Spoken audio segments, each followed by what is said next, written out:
Das ist verrückt. Das ist verrückt. Die Party hat nicht lange angedauert. Das ist es also. Wir haben es geschafft. Abgefahrenes Gefühl. Ja.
Guten Morgen und willkommen zu einer neuen Folge mit uns.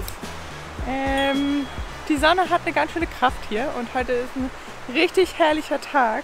Ich musste gerade schon meine Jacke ausziehen. Wir waren gerade zu Besuch bei Jessie und Roberto. Wir stehen ein paar hundert Meter weiter. Unser Weihnachtscamp hat sich so ein bisschen verteilt.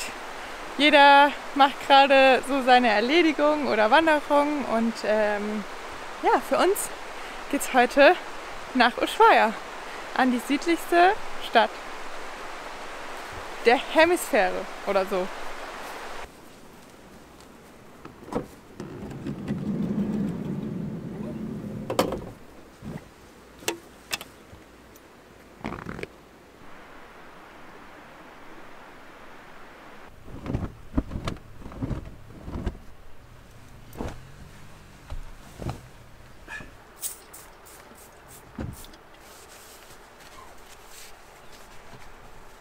Ben ist wieder klar Schiff.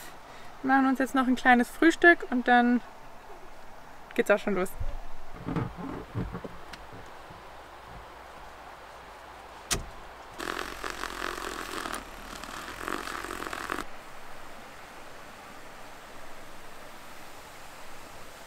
Hitchhiking ist seit 2 Jahren drin. Sehr gut.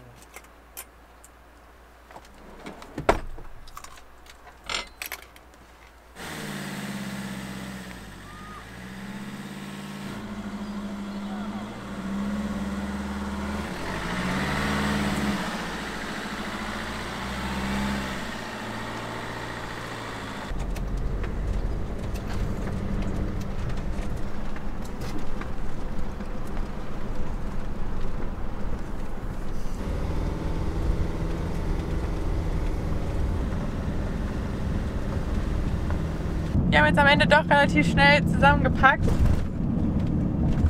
Die ein oder anderen argentinischen Familien sind angerückt. Wir haben nämlich Wochenende und am Wochenende, wenn schönes Wetter ist, wird hier die Zeit draußen verbracht. Richtig schön eigentlich. Aber man wird dann auch gut zugepackt.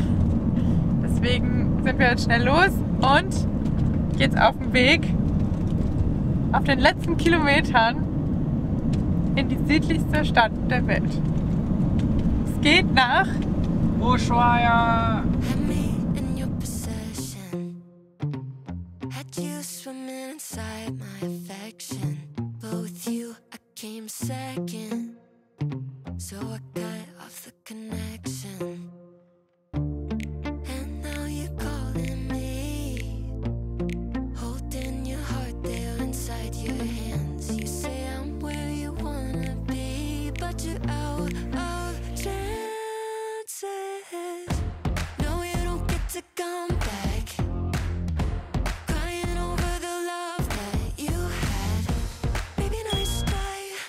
Maybe next time you'll hold on to what you have.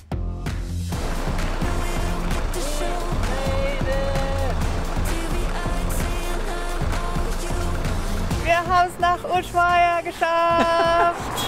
Das ist verrückt. Das ist verrückt. Abgefahrenes Gefühl. Ja, wenn wir schon nicht ganz im Norden waren, sind wir jetzt ganz im Süden. Die südlichste Stadt der Welt. Das ist verrückt. Unser großes Ziel. Es gibt zwar noch ein paar Kilometer weiter das Schild Fin del Mundo. Ja, das echte Fin del Mundo. Das echte Aber Fin del das ist Mundo. die südlichste Stadt der Welt.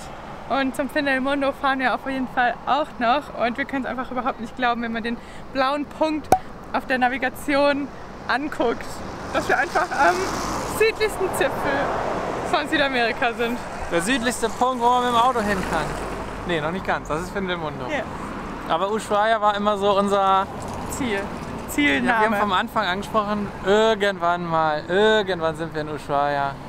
Und jetzt sind wir es. Und jetzt sind wir es. Das ist so verrückt. Also, let's go into the city, oder was? Gucken wir uns Ushuaia mal an. Ich habe gehört, Jessie und Roberto warten auf einen Kaffee auf uns. Ja, nicht, dass wir das verpassen.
Boah, ihr esst schon. Ja, wieder mal zu spät. Sorry, normalerweise.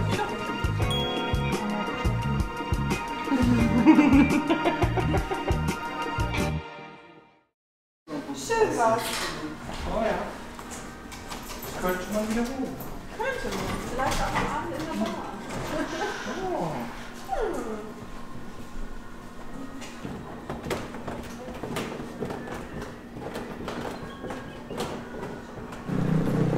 Tschüss, bis später, zwei. Bis dann, viel Spaß. Danke. Bis nachher. Ach, immer wieder schön mit den zwei Nasen. Die beiden gehen jetzt noch einkaufen. Die haben auch hier in Ushuaia bestimmt schon eine richtig interessante City-Tour gefilmt. Also wenn ihr coole Insights hören wollt, dann auf jeden Fall mal das Video von Jessie und Roberto auschecken. Sie sind zwar, glaube ich, timing-technisch ein bisschen hinten dran mit ihren Videos. Also kommt das In 2 Wochen. in 2 Wochen raus. Also auch abonnieren, damit ihr das nicht verpasst. Wir holen uns Peppi ab, die war in einem Restaurant leider nicht erlaubt. Und machen dann hier noch einen Spaziergang entlang der Promenade.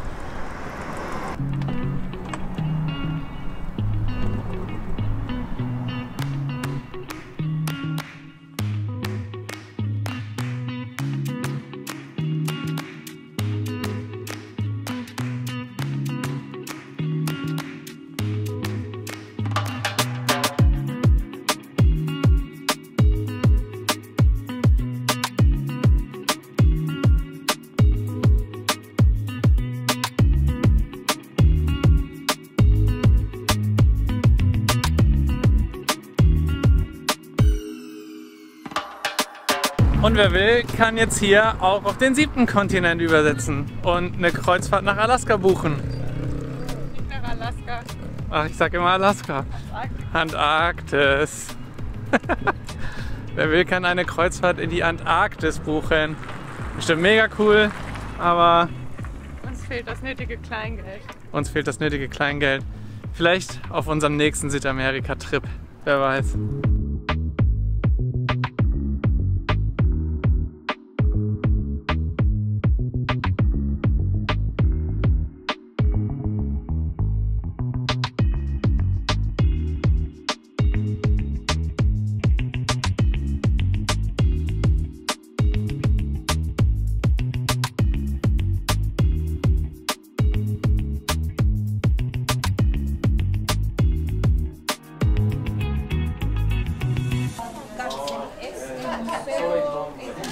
Eine Sache können wir uns hier nicht entgehen lassen. Hier im Touristeninformationszentrum kann man sich nämlich seinen Pass stempeln und wir stempeln noch Postkarten hier aus Ushuaia, die dann an Familie und unsere Patreon-Familie rausgeht.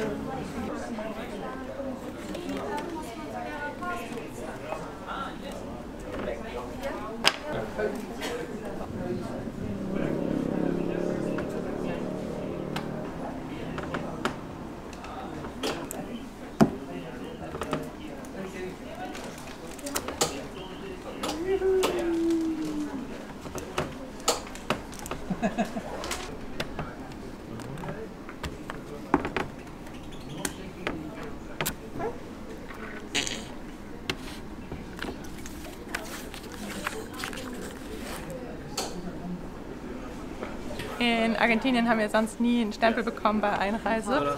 Deswegen ist es jetzt richtig cool, dass wir von Ushuaia einen Stempel im Pass haben.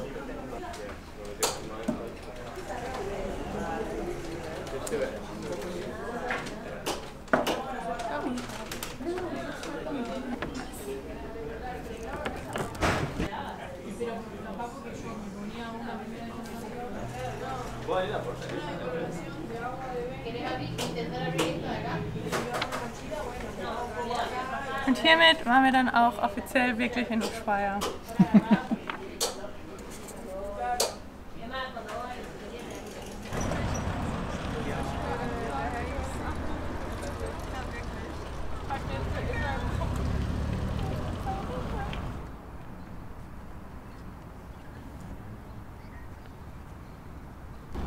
Es wurde jetzt noch ganz schön warm. Die Temperaturen sind wir echt nicht gewohnt. Wir sind jetzt wieder am Van und überlegen uns mal, was wir jetzt noch anstellen. Essen. Essen.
Wir treffen unsere Crew mit Blick auf Ushuaia am Beagle-Kanal wieder.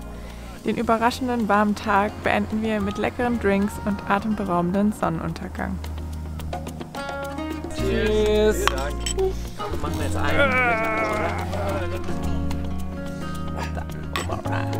einen. Sehr cool.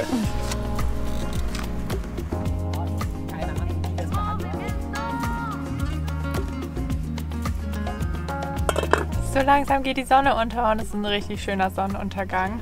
Wir machen uns gerade noch Empanadas zum Abendessen und ja, lassen dann den Abend gemütlich ausklingen und wir sehen uns morgen früh wieder.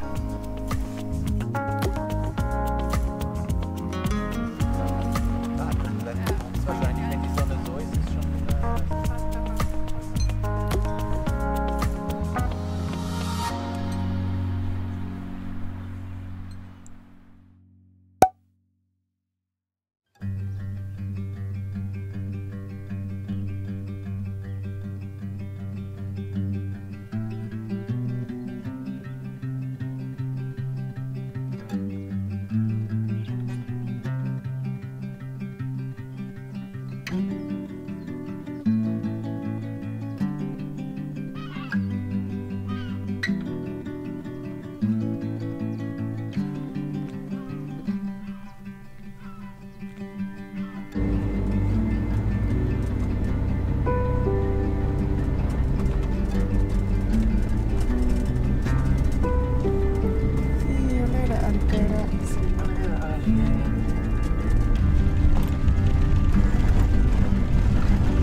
sind auf dem Weg in die Stadt und müssen noch ein paar Sachen erledigen. Die anderen alle auch. Und dann treffen wir uns heute Nachmittag wieder und fahren dann zusammen zum offiziellen, wirklich der Welt. Achtung, Stein. Ende der Welt.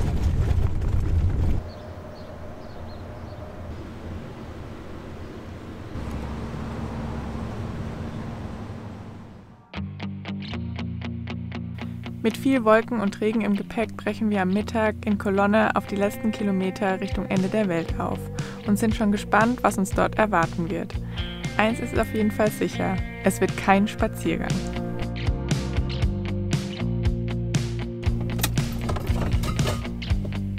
Darf ich mitmachen?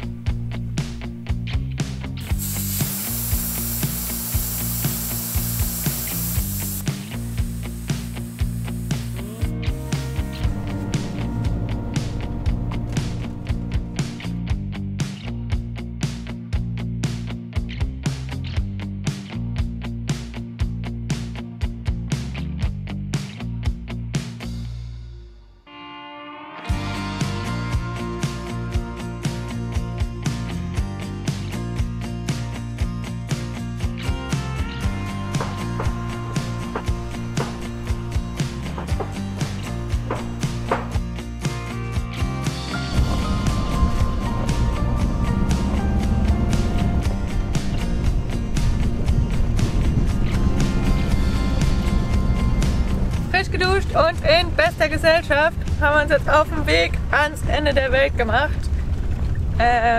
Und sind auch nicht mehr allzu weit davon entfernt. Insgesamt 90 Kilometer Schotterpiste waren das jetzt. Am Anfang ist sie gut gestartet. Zwischendurch wird sie ein bisschen ruckeliger und schaukeliger. Und sie ist es auch immer noch.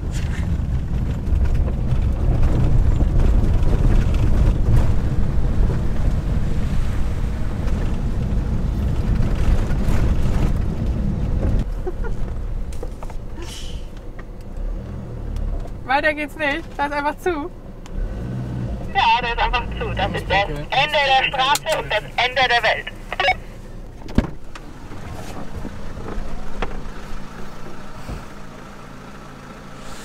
Das ist es also.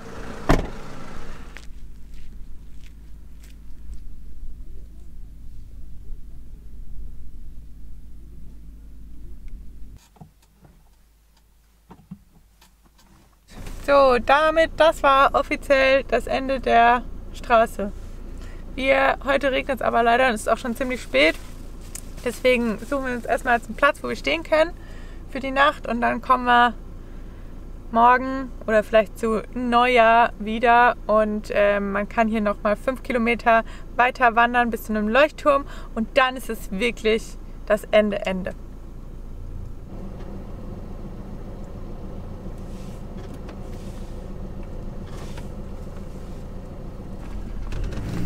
Es gibt leider nicht allzu viel Platz zum Wenden da oben. Deswegen eine Runde rückwärts.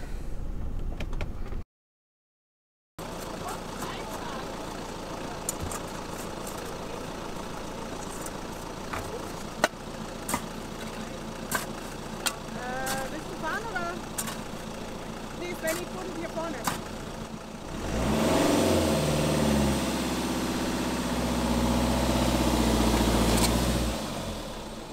Haben wir uns selbst eingebuddelt.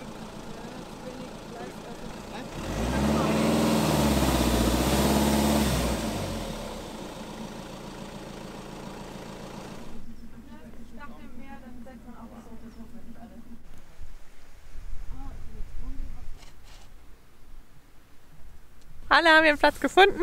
Wir machen uns jetzt alle was zu essen. Der Tag ging auch schon wieder richtig schnell vorbei. Ist glaube ich irgendwie 6 Uhr oder so. Und ja, dann lassen wir den Abend hoffentlich an einem kleinen Feuerchen ausklingen.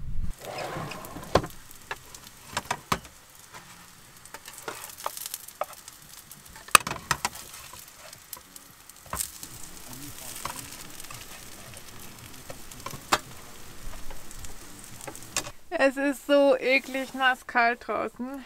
Die Party hat nicht lange angedauert. Als wir angekommen sind, war zumindest kein Regen. Aber jetzt nieselt es so richtig eklig, deswegen lassen die Männer es jetzt noch draußen ausgehen, das Feuer. Und wir Mädels haben uns schon alle verkrochen. Und den zweiten Burger gibt es dann hier drin.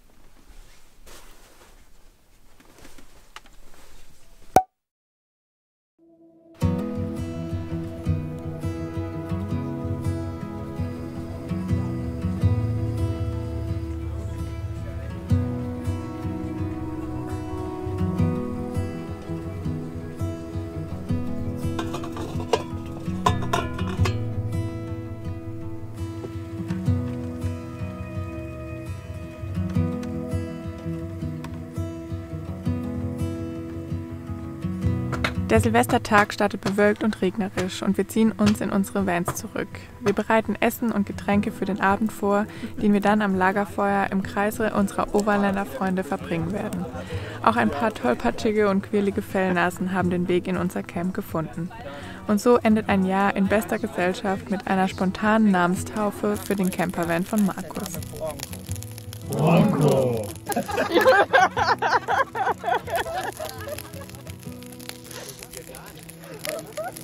Bronco! Genau. Ja, genau.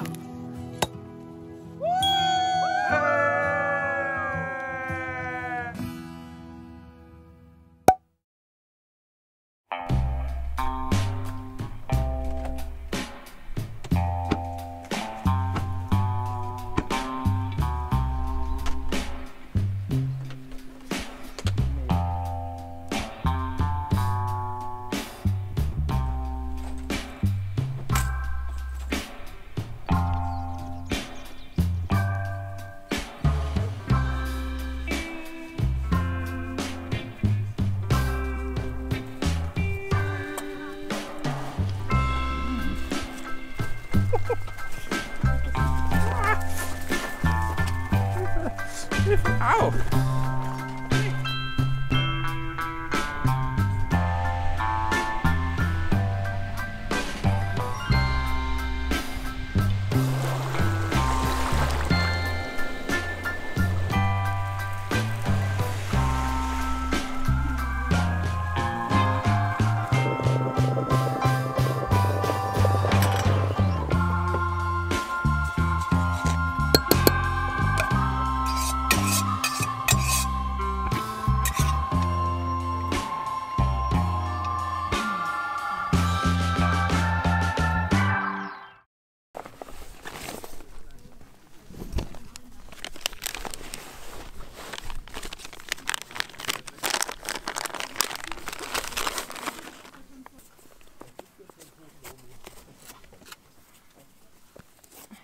Happy New Year, sage ich schon mal. Basti sagt es gleich auch nochmal bestimmt. Wir machen uns jetzt zu Fuß an wirklich das Ende der Welt. Die anderen, es gehen 1,6 Kilometer der Straße hier entlang. Die anderen fahren das Stück mit dem Auto und ich laufe mit Markus und Carla den Weg und wir haben noch ein paar Begleiter hier. Ja,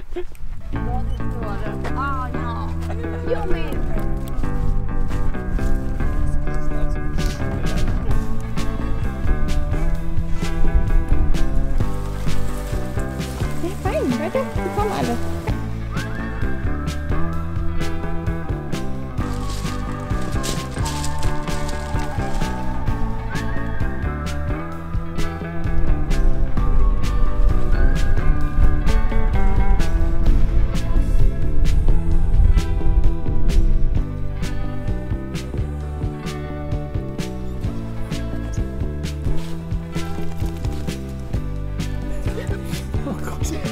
Ich glaube, das hast du drauf.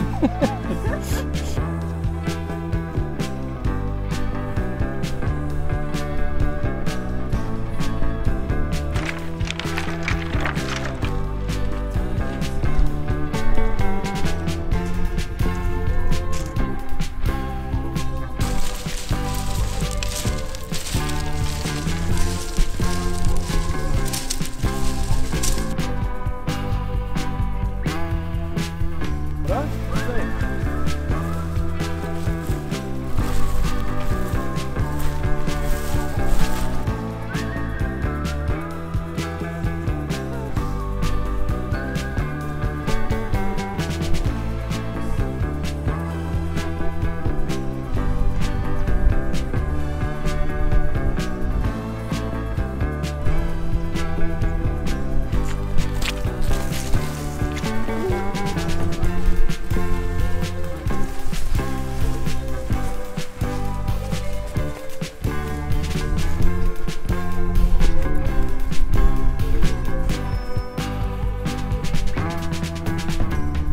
es geschafft!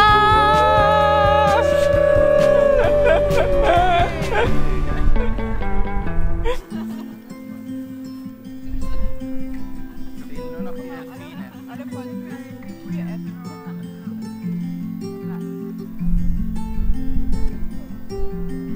Das ist der südlichste Punkt, den man erreichen kann, zu Fuß. Der letzte Leuchtturm. 5 Kilometer hierher. Über Stock und Stein. Manchmal wird es ein bisschen matschig. Ein mega Gefühl hier zu sein. Echt abgefahren.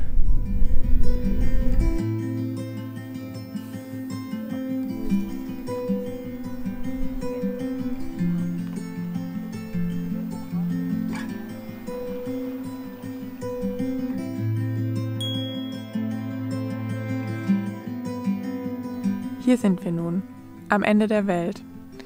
Wir sind alle am selben Ort. Wir teilen gemeinsam diese Erinnerung an unsere gemeinsame Zeit und doch schreiben alle ab hier ihre eigene Story.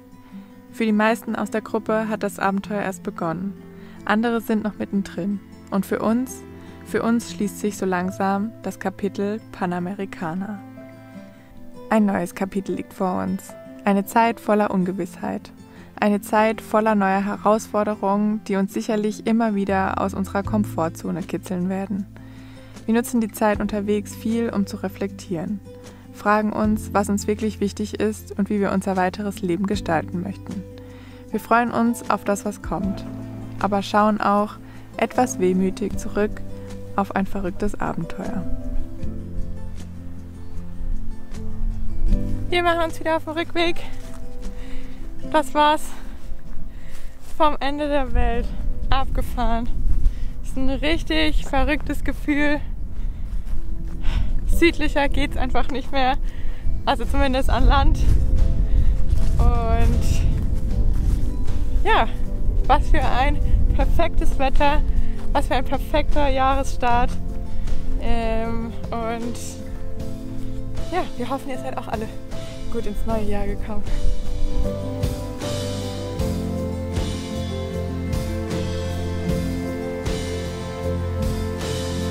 Zum Schluss kam jetzt nochmal einfach richtig krass die Sonne raus. Es wurde richtig warm. Und wir haben noch Delfine gesehen. Richtig cool. Ich glaube 2025 hätte nicht besser starten können. Delfine am Ende der Welt. Ja. Das ist ja der Wahnsinn. Und jetzt sind wir schon fast zurück. Und ab jetzt geht jeder Schritt, den wir machen, nur noch Richtung Norden. Nach Hause. Aber nach Hause. Krass, ey. Abgefahren. Komm nicht drauf klar. So, als allererstes natürlich auch von mir nochmal ein Happy New Year. Ich glaube, das habe ich irgendwie vergessen. Endlich habe ich es geschafft, ihn auch für die Worte vor die Kamera zu kriegen. Ja, ich habe es nur vergessen. Also, frohes neues Jahr. Wir hoffen sehr, dass ihr richtig gut ins neue Jahr gekommen seid. Vielleicht so gut wie wir. Ja, für uns war es ein perfekter Start. Das Wetter hätte heute nicht besser sein können zum Abschluss auf die letzten Kilometer Richtung südlichsten Punkt, den man per Land erreichen kann. Es war irgendwie, ja, wir können es noch immer nicht so richtig in Worte fassen. Wir sind sehr, sehr dankbar für alles das, was hinter uns liegt und freuen uns auf das, was vor uns liegt. Und ja, es war eine mega, mega emotionale Woche auch irgendwie, weil wir durften sie irgendwie jetzt die letzten 2 Wochen schon mit so tollen Menschen verbringen und ja, sind jetzt am Ende der Welt angekommen, was so unser großes Ziel von diesem Abenteuer war, irgendwann Ushuaia zu erreichen und dann noch ein bisschen weiter südlicher zu kommen, soweit es einfach nur geht, über Landweg. Ja. Und da sind wir jetzt. Ja, da sind wir jetzt. Wir können das, aber es ist eine emotionale Woche, aber das Gefühl können wir so richtig noch nicht wirklich beschreiben. Wir sind so richtig in 2 Welten unterwegs. Ich glaube, wir haben das auch mal in einer Podcast-Folge sehr beschrieben, wie wir so zwischen irgendwas geht zu Ende und irgendwas Neues beginnt, wie man sich so in diesem Zwischenuniversum fühlt. Wir haben ja auch eine riesengroße Freude auf zu Hause. Aber je näher irgendwie dieser Rückflugtermin kommt, desto mehr realisieren wir auch, dass dieses Abenteuer Panamericana zu Ende geht. Wir haben jetzt noch 4 Wochen vor uns. Aber ja, es ist ein merkwürdiges Gefühl, was wir noch nicht beschreiben können. Ja, falls euch unser Abenteuer auf jeden Fall gefallen hat und euch auch das Video gefallen hat, dann gebt uns doch einen Daumen nach oben. Abonniert den Kanal, falls ihr es noch nicht gemacht habt. Das bedeutet uns die Welt. Und das Emoji der Woche: Feuerwerk. Diese Woche ist es Feuerwerk, denn wir hatten Silvester und wir haben unser riesengroßes Ziel Findelmundo erreicht. Das passt doch super. Ja, das kann man auf jeden Fall feiern. Ja. Auch wenn ich hoffe, dass ihr nicht so viel Feuerwerk und Böller benutzt habt zu Silvester. Zum Wohle der Tiere und so. Ich meine natürlich auch ein Drohnenfeuerwerk. Ja, wir hoffen, ihr begleitet weiterhin unsere Reise, wie es weitergeht. Ein bisschen haben wir ja noch. Ja, ein bisschen haben wir noch auf jeden Fall. Der Weg hoch Richtung Buenos Aires bleibt spannend. So schnell werdet ihr uns nicht los. Ja, und irgendwann verraten wir dann auch, wie es weitergeht. Also nächste Woche wieder einschalten und mitfahren. Danke. Ende.